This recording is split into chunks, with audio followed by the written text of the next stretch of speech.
عليك بطرق الهدى ولا يضرك قلة السالكين وإياك وطرق الضلالة ولا تغتر بكثرة الهالكين. Pada saat khutbah Jumat, ada seorang khatib yang memperingatkan tentang bahaya Syiah dan kejahatan-kejahatannya.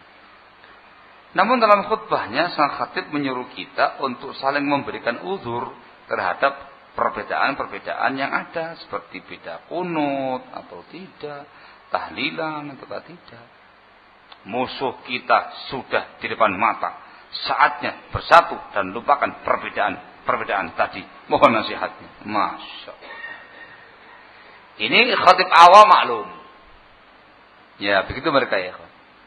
Tapi pada kenyataannya dia sendiri dan kelompoknya tidak pernah mau menghargai perbedaan. Itu secara real dan nyatanya. Mereka dengan arogan memaksakan ritual mereka. Tahlilan segala macam dipaksakan.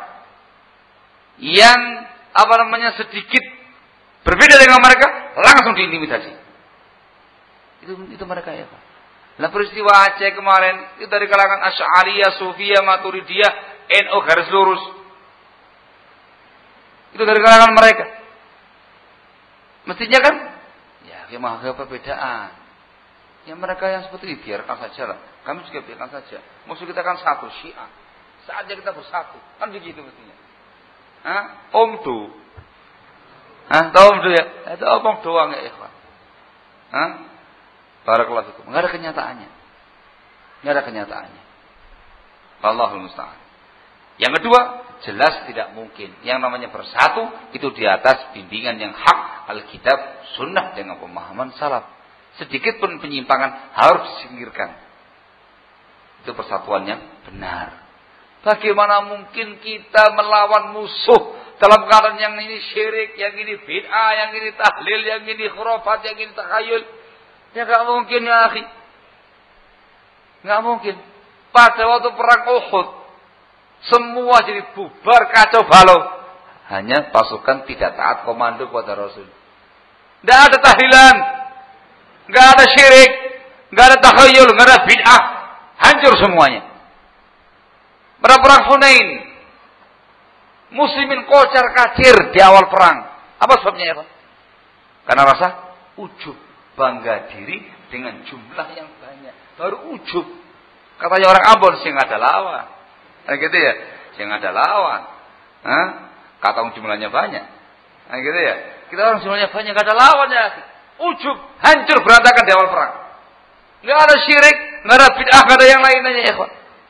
Lalu bagaimana kiranya bisa menang melawan musuh-musuh Islam, musuh-musuh agama dalam keadaan gaduh-gaduh kama hadza? Ya gak mungkin abadan. Gak mungkin sama sekali. Sehingga harus dibersihkan semua kemungkaran-kemungkaran yang ada, bersatu di atas Alkitab Sunnah dengan pemahaman salaf, baru bersama-sama menghadapi musuh-musuh yang ada. Barakallahu fikum. Ini nih wong awam ya ikhwan. Mau tambah lagi apa? Lagi apa enggak?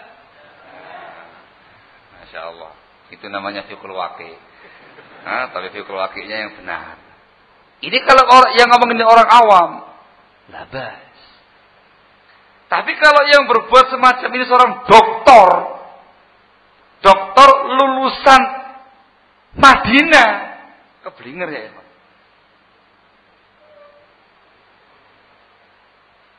Siapa ini? Penasaran tak?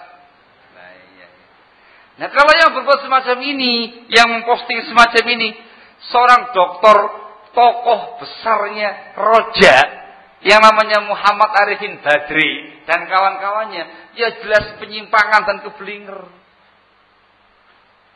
Bayangkan, datang menziarahi tokoh NU garis lurus. Namanya Ustadz? Ustadz siapa namanya lupa saya. Itu Ramli.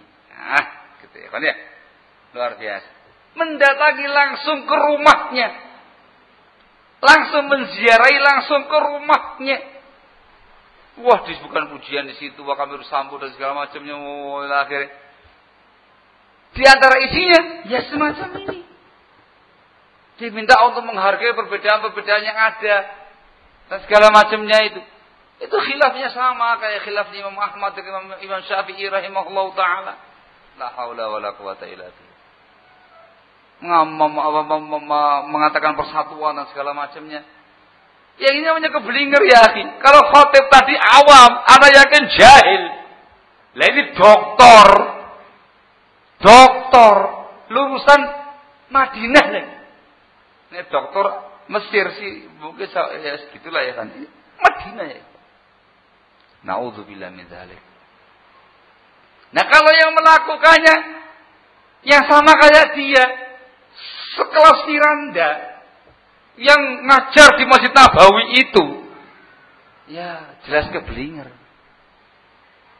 Diposting foto bersama dengan tokoh HTI, Ustadz Felix Xiao. Itu tokoh HTI ya, Pak. Hizbi, bukan Salafi. Foto bareng. Dia sama Firanda, siapa lagi gitu ya. Dikasih keterangan, indahnya persatuan. Persatuan apa? Ndak.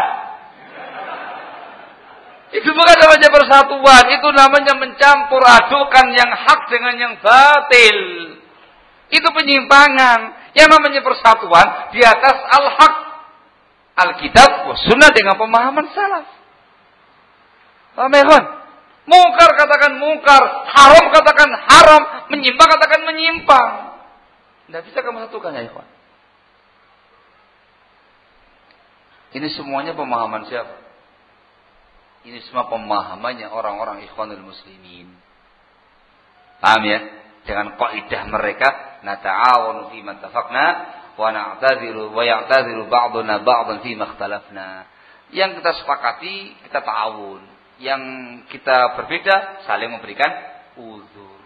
Itu kaidahnya Hasan al-Banna, pendiri Ikhwanul Muslimin. Dengan kaidah inilah muncul manhaj tamyiz yang diusung oleh Ikhwanul Muslimin, diteruskan oleh Halabiyin, Ali Al-Halabi, Ibrahim Ruhaili, Firanda dan kawan-kawannya itu sampai sekarang ini. Dan terakhir digandrungi oleh MLM dan kawan-kawannya itu.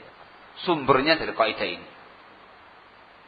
Nah, kalau yang ngomong itu dari kalangan orang awam sih makul orang goblok, orang jahil. Nah, kalau dokter semacam ini. Allahul musta'an. Berapa lagi? Antum kok sedang gini-gini ya kan? Nah, ini namanya informasi supaya antum tahu bagaimana penyimpangan yang ada. Tokoh mereka, Dr. Syafiq Reza Basalama. Ini satu link ini, Arun Badri segala macamnya. Yang lagi in keartisannya ada. Dr. Syafiq Reza Basalama. Luar biasa. Datang ke Makassar. Sabtu kemarin. Jumat Sabtu kemarin. Saya ke Makassar. Khutbah Jumat di Masjid Al-Markazul Islami di Maros. Khutbah Jumat. Itu yang menyambutnya, yang begitu antusias menyambut kedatangannya dan bangga bisa menghadiri khutbahnya. Grupnya Dzulqarnain. Semangat. Saya hampir terlambat. Tapi hampir dapat yang paling belakang pas dengan khatibnya. Luar biasa. Itu tokohnya Raja. Disanjung, dipuji setengah mati sama mereka. Allahul musta'an. Setelah itu enggak. Merekanya mampir ke Bajirupa. Tahu Bajirupa? Bajirupa itu markas besar MLM. Yaitu pondoknya Dzulqarnain dan kawan-kawannya. Di Makassar namanya Pondok Bajirupa, Pondok Sunnah. Ceramah di situ. Didampingi oleh Ustadz Mustamin. Ceramah di situ. Nah, itu yang memposting dari kalangan MLM luar biasa. Saya terharu. Laki, hatta ummahat perempuan juga ikut tampil. Saya terharu. Saya minta rekamannya malam ini luar biasa. Ya bagi Evan. Yang lainnya berikan posting. Islah semakin dekat. Allahu Akbar. Islah oh boleh. Ini kok islah. Nah, keterangannya Ustaz Mustamin kalau kita tujuannya sama akan ketemu insyaallah. Apa tujuannya? Kan gitu. Allahul musta'an. Ya sama mirip. Jadi yang ini gaya-gayanya seperti itu, yang ini juga sama. Satu link, satu pemahaman. Dari kalangan Rojaiyun, dari kalangan MMiyun, atau kamu katakan Sarusiyun, sama. Barakallahu fikum. Baru dengar Sarusiyun. Sama ya, Pak. Sama. Intinya ya, Pak, itu bukan namanya persatuan. Itu namanya mencampur adukan yang hak dengan yang batil.